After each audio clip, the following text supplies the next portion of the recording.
علیکم ورحمت الله وبرکاتو. د هر څه نه مخکې د ټولو دنیا بالخصوص د افغانستان اسلامي او غیور مجاهد ملت ته د نیکمرغه لوی اختر مبارکي وایو. الله جل جلاله د ټولو مسلمانانو قربانۍ، طاعات، حجونه او سفرونه په خپل دربار عالیه کې قبول او مقبول وګرځوي، او الله جل جلاله د دغه اختر د ټولو دنیا د مسلمانانو لپاره د اتفاق او اتحاد سبب وګرځوي،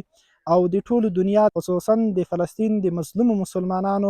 د غزې د شهیدانو د وینو د قبولۍ او د هغوی د وینو د رنګ د رولو سبب دی الله وګرځوي، او په ټوله دنیا کې د الله جل جلاله یو بشپړ اسلامي نظام حاکم کړي. دا چې اختر خلک په بېلابېلو مراسمو لمانځي او هر څوک ځان ته نوي جامې او نوی لباس خوښوي،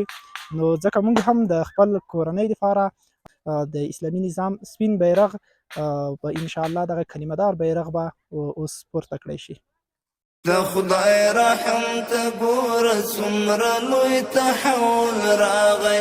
بارود تیارونکي ملغلرې جوړوي.